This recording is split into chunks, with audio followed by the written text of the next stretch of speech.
Welcome to RueTV 2020, episode 14 on this hot as hell July day here in South Jersey. I am very excited to introduce to you my guest today, the awesome actress, martial artist, singer. What else? God, I don't think what else. Philadelphian. That's another thing. Yes. 4, 6, 7, 20 titles. Lauren LaVera. How you doing, Lauren? Hi. Hello. I'm great. I'm happy to be here. Thank you. It's good. It's good to have you here. If you guys watching at home, it's kind of weird. I don't normally broadcast from this, but basically what happened is, I have to explain this. My internet crapped the bed, and I'm at my parents' house right now. So I'm at my mom might barge in with some snacks for you guys if you'd like. I don't know. She has no meatloaf yet, but hopefully soon we can all have some meatloaf. But yeah, Lauren, how have you been holding up? These days, as an actress, things are pretty crappy in today's world. But how have you been holding up? Yeah, it's just been boring. Yeah. Everything's really been shut down in New York, in LA, everywhere. I did have another film lined up after Terrifier that we were supposed to start filming back in April, but Right. that's been postponed indefinitely. So it's just been, it's hard to stay productive. It's been boring, but it's also kind of nice time to regroup. And I think all of us kind of wanted, or maybe even needed, this time to maybe figure things out in our lives. So I think it's been a growing and a learning experience, but just overall really boring. Do you find yourself, this is a question I've been asking myself, do you find yourself creatively kind of brain dead, or do you find yourself inspired during a time like this? Because I'm so stressed out with stuff. I feel like I'm more creative when times are better. I don't know. It's weird. I thought I would be more productive, but how are you finding it to be?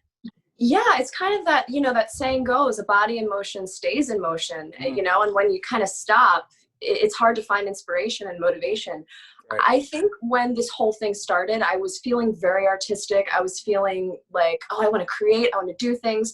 Right. But then I just kind of sat on the couch and then binge watched a bunch of shows on Netflix and Hulu. And I was just like, this kind of feels nice to do nothing. But I have been writing with a friend of mine. We write whenever we can. We've been doing it for 2 years. Right. And these past couple times, we've noticed that it's just hard to find that inspiration and that motivation, just because we've kind of gotten into this groove of not doing anything. So yeah, I can totally see what you mean by feeling, kind of uninspired and bored, and no, I talked to I know basically due to the situation we can't really get back to work for you guys anyway, but did Damien have any idea of when he wants to finish shooting Terrifier, or your scene's done, or can't you tell me that? Comes a spoiler. I don't know.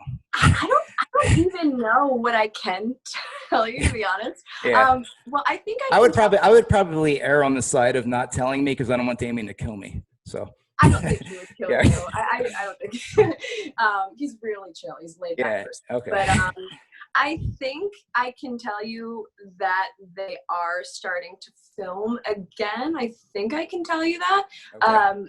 I only have one more day. Okay. And wow.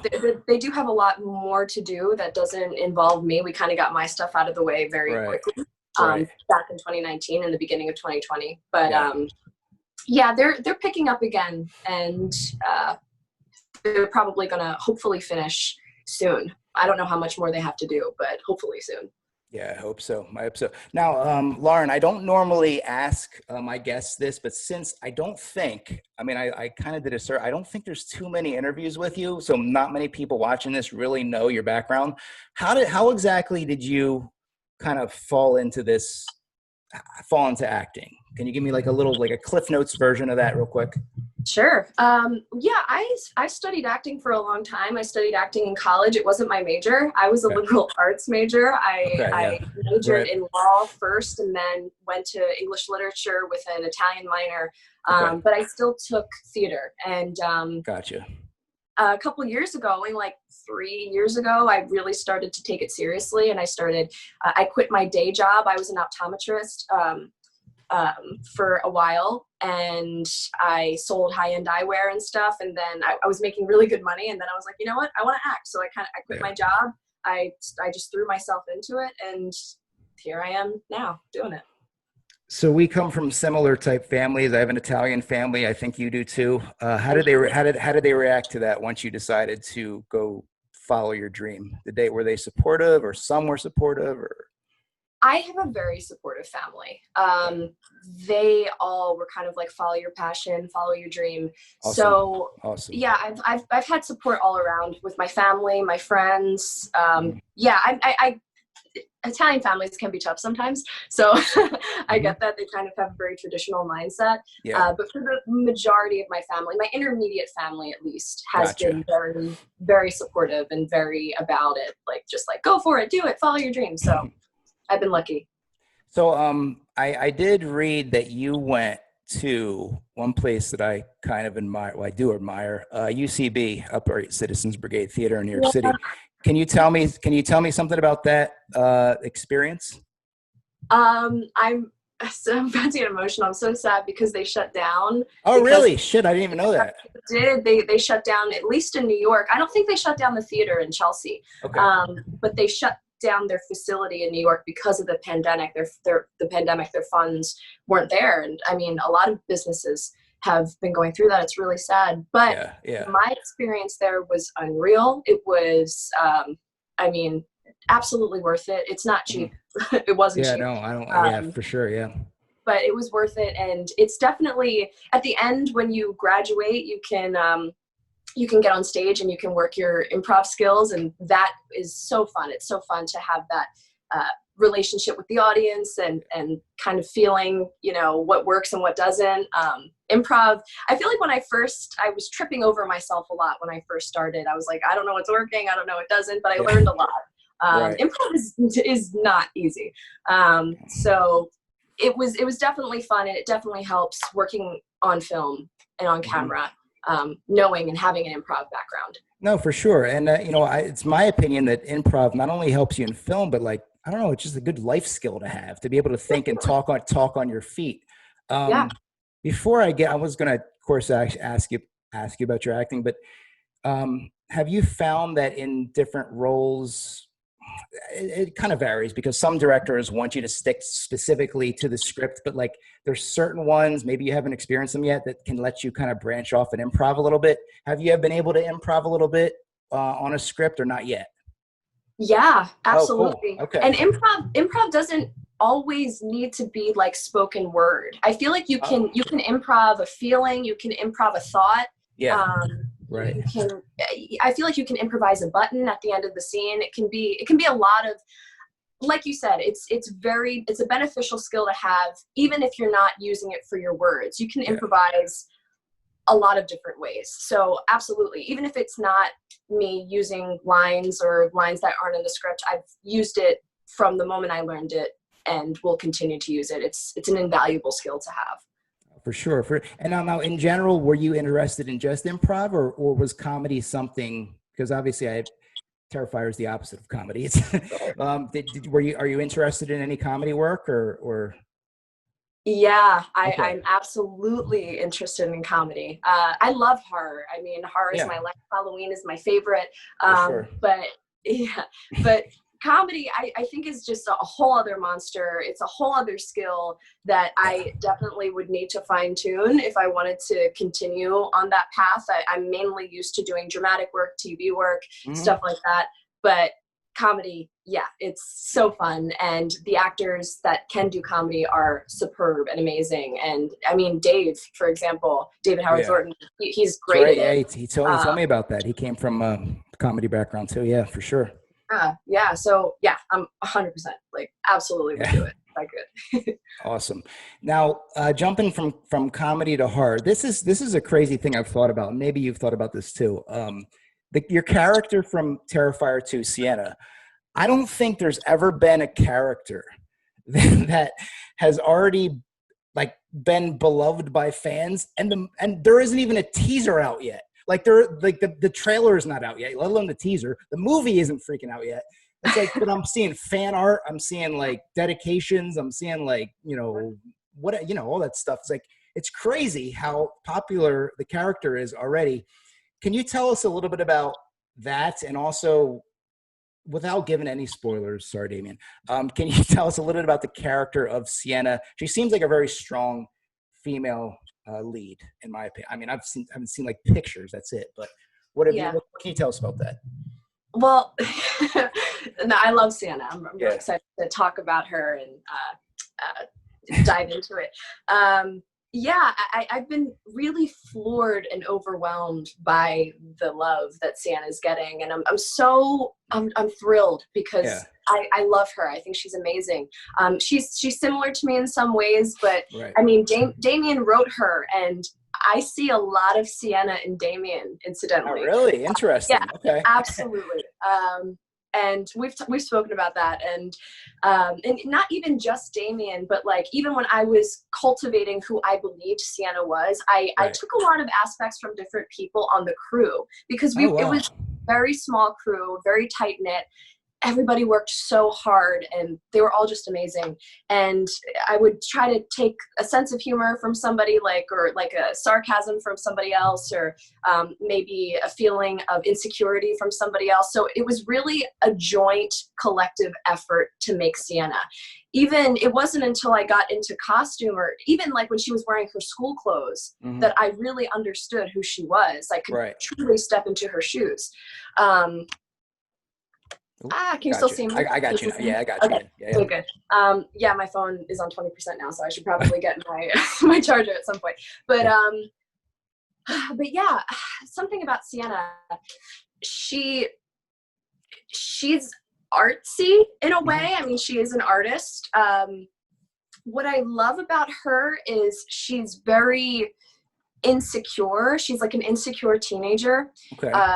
And she suffered a great loss in her life, and she's kind of trying to figure herself out, and you get to see who she is through the eyes of her brother and her mom, and you get to see their relationship and how that plays a part on how Sienna feels in her personal life. She's a well-rounded character. A little different from the first. I mean, a lot of what the first movie Terrifier was about was introducing art, and we did have those beautiful, wonderful actresses who did an incredible job, but we didn't really get to see a lot of who they were. But with Sienna, you get to see her life. You get to follow her in this journey of what Art the Clown means to her, and why they collide. So yeah, I don't know if that answers your question. Yeah, no, it totally did. Yeah, and I was about to say exactly what you just said. I think, one of the actresses, Catherine, and I don't remember the other brunette lady's name, but they did an awesome job, but I don't think the focus was on to kind of give Art the spotlight. It wasn't really to give a backstory to those characters. So they didn't really have too much depth, but apparently, like you just said, Sienna does have that. So that's interesting. Very good to hear. Now I know you're a fan of horror movies and Halloween in general, just like myself. But I'm curious, when you auditioned for this, had you seen? Because I had to go, like before it went on Netflix, I had to go out of my way. I think I went to a horror con and bought the DVD. Had you seen Terrifier 1 before you auditioned for this? And did you? Nope, I did not. But I knew I kind of thought that. Yeah, I knew of it because a lot of people on my timeline and friends of mine would talk about, like, you got to see this because I love horror. They understood, and they were like, you got to see this movie. And I was like, okay, I'll watch it. And I just never got around to it. Right. And then I had 3 separate auditions for this. I had 2 self-tapes. I had to tape it myself. I actually did it right here. Right. And my final audition was in person, and it was a chemistry read with Elliot, the guy the boy who plays Jonathan, my brother, and Casey, the girl who plays one of my best friends or Sienna's best friends. And so I kept getting the call back, and I was like, okay, I haven't seen it yet. Maybe I should continue not to watch it, because maybe I shouldn't cloud my mind on who Sienna should be. Maybe I just shouldn't know anything. Yeah. And it wasn't until the day that Damien told me my last audition, he was like, well, you got the part. And I was like, cool. And he was like, have you seen Terrifier? I was like, nope. Gonna go watch it tonight. And I did, and I watched it that night, and I've watched it a couple times since, but I'm happy I didn't watch it, because I don't think that I needed to for the audition. Oh, for sure. Yeah. No, it's definitely you like it or you hate it type movie, and I hope you liked it. Hopefully. I loved it. I Yeah. loved it. I loved it. I thought Yeah. it was definitely, especially people who love 80s horror, and I do. Yeah. It was a throwback. Yeah. It was a Definitely. throwback. It was a nice nod, the kind of raunchiness to it. Gore lovers love it. I love the gore. Yeah, but this is a completely different story, and that's also what I like about it. It's a continuation of Art's journey, and then a completely new story. So yeah, it was great though. It's good to hear. So to branch off on your one aspect of Sienna that I think people don't know about, well, about something about you. I said it at the top, but I'm gonna say it again. Lauren is a very accomplished martial artist, as well as she does her own stunts, I'm pretty sure. So the question I have is, it's a weird thing because like you want to protect your lead, but at the same time, if you could do the stunts, Damien might as well like let you do them. Did your martial arts background help you in this, or did Damien I don't know, protect you, in other words, or did you just do it? Did you do it? Yeah, I was all for doing my own stunts. Okay. Damien wasn't. He wanted to protect his lead because if I were to get hurt, we'd be screwed. Right. Exactly. But everybody else, like even Phil, who's the producer, was like, let her do her own stunts. Like she's done stunts, she's done martial arts. I was like, yeah, let me do them. And I did most of them. I think there were 2 stunts. Probably 2 that we actually did get a stunt person for, who was amazing. Yeah. And I wanted to do them too, but Damien was like, no, you're not doing it. And I was like, okay.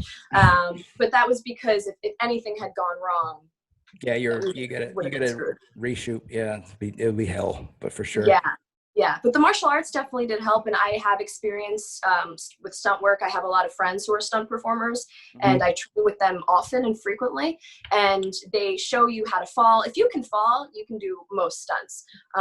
They show you how to fall, pretend how to get hit, and it's all about safety. So that was very beneficial for this film because there's a lot of action and there's a lot going on, and I'm not going to give anything away, but it was, thank God I had that experience, because otherwise I think I would have probably hurt myself a lot more than I did. Yeah, no, I hear that for sure. So you're all in with acting. You're not going to like in 2 years say like, I want to be an MMA star, a female MMA star. You don't want to be like the next Ronda. You don't want to be like Ronda Rousey. Ronda Rousey? Because you could. I feel like, okay, you could if you wanted to, I think. I mean, you know what? I really don't like fighting. Yeah. I don't like getting in the ring. I mean, I've been in tournaments and I've been in world championships and that, kind of in the past, and I loved it. Yeah. But I also I'm young, but I have hip problems from my martial arts. Oh wow, like, really? Martial arts does that to you. Yeah, I have hip and back problems, and it's not something that you can do for your whole life. So that part is done. I can do my own stunts because stunts is about safety more than anything. But in terms of getting in the ring again, I don't see myself doing that. I mean, who knows? But I don't see myself doing that in the near future. No, I don't blame you. And to kind of like piggyback off of that, like I don't have to tell you, but like this Terrifier's already got a built-in audience, and you already see the love for Sienna already. So when this movie comes out, now I think David and Damien told me it was supposed to be October, but with all this stuff going on, who knows? It could be next year. But when it comes out, you're gonna be a beloved horror movie icon. Okay, now whether they love art more than you, it's besides the point. They're still gonna love you. But at the same time, have you kind of thought, yeah, but like it's hard to kind of grasp around being a horror icon, and the movie hasn't even come out yet, like I said, but you're going to be in demand. Like you're going to be going, you're in Philly, right? Of course. I am. Okay. So shout out to a huge horror con, David Hagen's Monster Mania Con in Cherry Hill, New Jersey. I want to go. Yeah. You're going to, oh my God, you're going to clean up there. They're going to love you there maybe next year or something. Whatever it comes out. But I'm just saying, like, you're going to be like, are you prepared for that admiration from, the horror community, they're going to be like looking at it. It's got to be strange if you've never felt that before. Because I know you've been. I was looking, and it sucks because I tried, but I couldn't pull it up, stream it. But Clinton Road is a horror movie.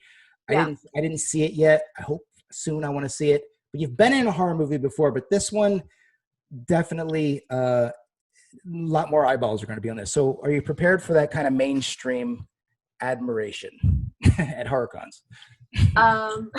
Well, I cannot wait. First of all, I cannot wait to go to cons. Like we had some people on the set of Terrifier 2 who were fans and they donated to the film. So they had parts in the film, and a lot of them go to cons frequently. So I got to meet a lot of people that went to cons, and they were all incredible.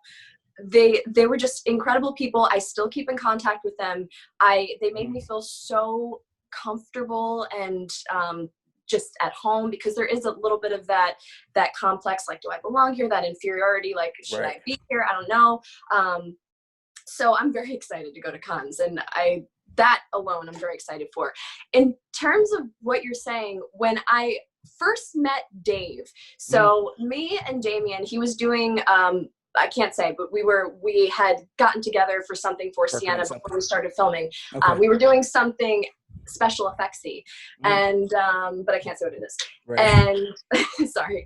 And we decided, he was like, let's go to Outback Steakhouse. I was like, hell yeah, let's go to Outback Steakhouse. And he was like, we're going to meet Dave there, and you're going to meet him, and we're going to talk about Sienna and art and stuff. And I was like, that's great. So when I met Dave, he was like, are you ready? I was like, for what? He was like, oh my God. He said, Sienna is the Batman to Art's Joker. I was like, what are you saying right now? I nearly cried. I was like, you guys, shut up. Like, I can't deal with this. And Damien was just like, yeah, he's right. Like, yeah. And I'm like, what's happening? So I'm excited. I've been excited since I found out I got it nearly a year ago, which was, I think, like August or September. I'm excited. I cannot wait to meet the fans of Terrifier. Damien and Dave earned them.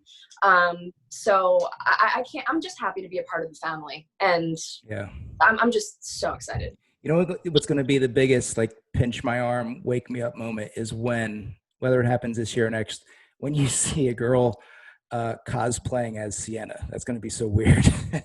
That, you know what? Damien says that to me all the time. He's like, what are you going to do if you see a little girl wearing your costume? Exactly. Sienna. And I'm like, I will cry. Like, I will absolutely cry, and I will just be like, stop it. I don't know. I'll just cry. I'm excited. I can't wait. I know that Damien did say that there's somebody who already wants a tattoo of the poster, which has it's not really me. Right. Yeah. But it is Sienna. So I'm so excited. Like, the fact that people want Sienna on their bodies for potentially the rest of their lives. It's like, it's crazy to me. It's crazy. And the movie didn't even come out yet. I mean, I have no doubts that I'm going to love it, but that's wild. That's crazy. Yeah. It's insane. Yeah. I'm so excited. So for people who haven't seen any of your other work, and maybe, you know, since Terrifier 2 isn't out yet, maybe they want to go check it. They're watching it now. They want to check out some of the other stuff you've done. I know you did Marvel's Iron Fist. You did, like we talked about, Clinton Road, Wetlands. What is something that stands out in your mind as something that you would maybe say, hey, if you want to check out some of my work, maybe check this stuff out? What would you say for that? Yeah. Well, I mean, you could always go to my website too, LaurenLaVera.com, and I have my resume on there, and you can check that out. Sure, yeah. I also recently did Dispatches from Elsewhere with Jason Segel and Sally Field and Andre 3000, which was an AMC show. And that was an unreal experience. I cried when I met Sally Field because I love her. She's a big inspiration to me. For sure, Forrest Gump. And so I would say watch that. I would say a lot of the shorts I've done have been unreal. I can't believe especially the local filmmakers are incredible. And people's attention span these days, that some people don't feel like watching a whole feature length film. So I'm like, go watch one of my shorts too, because they're really good. And the one I saw, what was it? Stranger Things. No, Stranger's Thing, I think it was, right? Oh my God. That wasn't really a short. That was more like, It was more like a spoofy thing. Okay, it was a parody. It was like a parody, yeah. Okay. But yeah, Miss Barton's Famous Cakes is a really good one. It's like a film noir like type thing. I would say watch that. I don't know what else. But, like, yeah, go look at my resume, and if you want to watch my stuff, like, do it, I guess. No, so speaking of watching your stuff, this is like the most badass thing I've seen. If you go to, I'll link it in the description. On Lauren's YouTube channel, there is I don't want to say a how-to, that sounds corny. Tutorial, that's a good word. Tutorial on how to, I mean, I don't want to say just women, but women and men, to defend themselves against an armed robber. I had no idea. That was really interesting. Basically, can you tell us what kind of inspired you to make that video? Because basically, if you don't know what I'm talking about, it's Lauren. It's an actor named Carl, I believe his name was, and she basically shows us how to defend ourselves if we were presented with in a situation where somebody's pointing a gun at you. Can you tell us a little bit behind that video? Because I'm really intrigued about that. Yeah, it's about disarming the person who's putting a gun to your face. I will first preface this by saying, absolutely do not try to take a gun out of someone's hand. Okay. If they're like, give me your money, and be like, take it. Like, just, I don't. Yeah, give a purse or wallet. Exactly. Give it, that should be a life or death situation. Like, if someone's going to take you to a second location, you have no idea what's going to happen to you. You might lose your life in that situation. It should be an absolute last resort. So first of all, I want people to think that I'm like, take guns out of people's hands. Do not do that. Right. Don't. That should absolutely be a last resort. Well, I learned how to disarm people in I've been doing martial arts for going on 19 years, so almost my whole life. So that's one of the first things you learn. You learn what to do if someone were to grab you, what to do if someone has a knife, mainly. So I thought it would be beneficial because I don't know. I like did a couple kick pics on Instagram and people loved it. And they were like, do more martial arts. And I was like, okay. So I didn't think it was, because it's a part of me. So I didn't think people thought it was cool. So I decided to just put some stuff up because people were like, do a video if this were to happen, do a video if this were to happen. So that's why I did it, because people asked for it.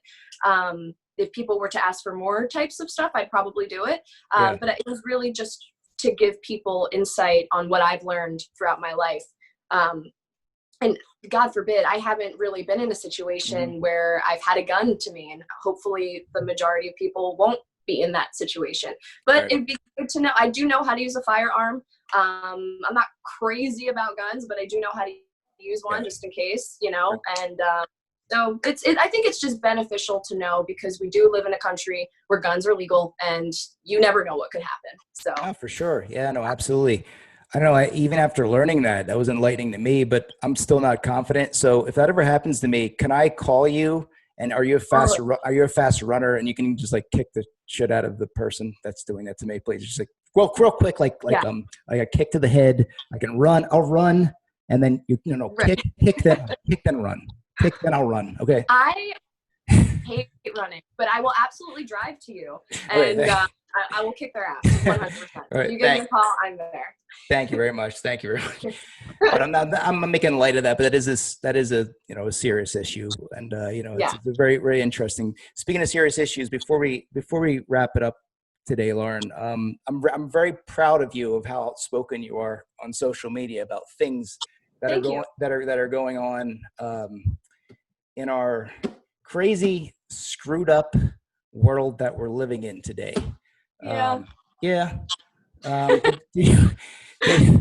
It's pretty crazy. I mean, I've never in my years seen it like this before. People so divided in our country before. Did you want to speak on anything about that, or plug anything about BLM, or maybe say, please don't vote for the Orange Goblin, or maybe something like that related to Well, okay. I'm gonna try not to get political. I try not to either, because I've divided. No, I hear you. But I hear you. I I hear you. I totally. Yeah. I will say lead with compassion, lead with love. Black lives do matter. It doesn't mean Black lives matter more. Doesn't mean they matter less. It means they matter equally, and that's it. And we need to appreciate that they're being disproportionately affected in a negative way.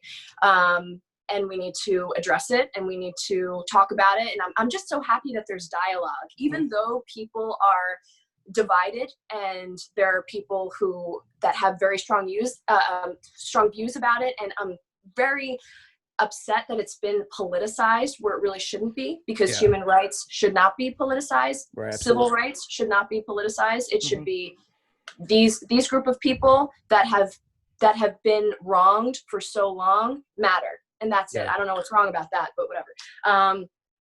And the only thing I can really say is please lead with compassion, please lead with love, please wear a mask. Like I don't know how to tell people to be good people. There are so many good people out there, and the fans of Terrifier are such good people. So I'm not really worried about them. But I do see people, especially people in my own family, who don't do that, who don't lead with compassion. Yeah. So can you still see me? Yeah, I got you. Okay, good. You should. I think you should be good. Yeah, you're good. Yep. Okay, cool. So that's all I would say. I would just say keep the dialogue going. It's important to talk about these issues, and try to listen. Try to listen to the other side. No matter who you're talking to, no matter which side of the swing you're on, just listen and try to be compassionate, and that's it. I totally 100% agree with that. And I'm going to throw one thing in that I've noticed, and it's really sad. It's like people don't lead with compassion, and they lead with what sports team they're on. And I don't mean that literal. I mean figuratively. Yeah. It's like I'm on this side, so I have to say all this stuff, and I can't see your side, and I can't kind of speak or react emotionally with my heart, because everybody on this side, I gotta act this way. To me, that's the biggest problem with America, is like we're so divided. It's like, oh, this is my team. I've got a tattoo of my team on my shoulder. I can't stray. I can't think for myself in my own brain. And for people watching at home who think I'm an idiot, I'm sorry, but that's what I feel. I just you gotta. You're not an idiot. Right. Well, thank you. Thank you for confirming. In case you were wondering, you're not. But I think we're all guilty of that on either side. I think we're all guilty of, well, I need to stay on my side, and I need to say whatever rhetoric, whatever. But I think the only thing you can really do is try to listen to the other person's perspective, not try to make them understand. Just listen and don't.